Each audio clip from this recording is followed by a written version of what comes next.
Thank you, Mr. Chairman, Secretary. Thank you for joining us. The hour's late. I'll keep my questions as brief as we can here. There is a specific budget line item I'd like to ask for your comment on, and that relates to the funding of the adult and family literacy program. I notice we are level funded for this coming cycle, but we are down significantly on that line. I believe we had been at 17 million as recently as 2009-10, and we're looking at about 11 million at this point.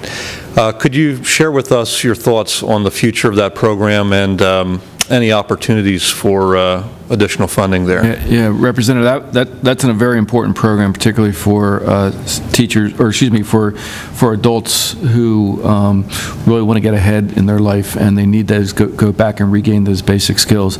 What we did in the department a couple years ago, I guess it's been about a year now, is that money was flowing out to providers in a way that had been flowing out to providers for 10 years. And we actually ran a competitive grant competition to make sure that our providers, we were getting the most bang for the buck and that they were actually providing the services to the adults that are needed.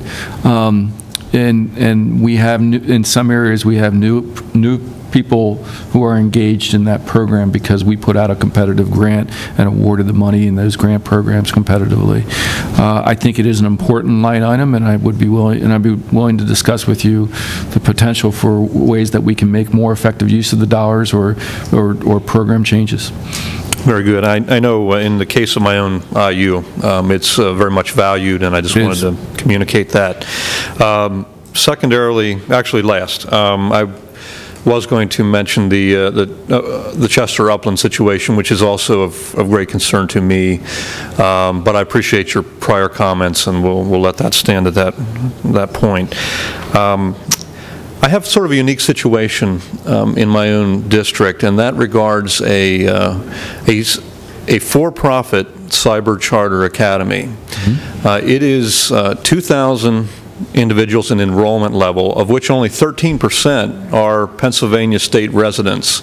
It has enrollment in all 50 states and in 5 nations. And I'm wondering, what we're doing here in Pennsylvania with this academy is they are, by decision, complying with the homeschool structure when they're really not that, but that's kind of the best fit for them.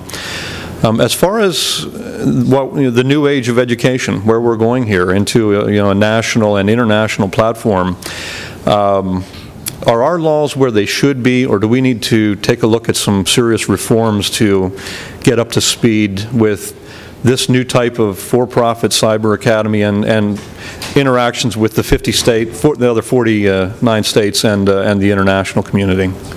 I do think that charter reform, including cyber charter reform, is something that we need to address.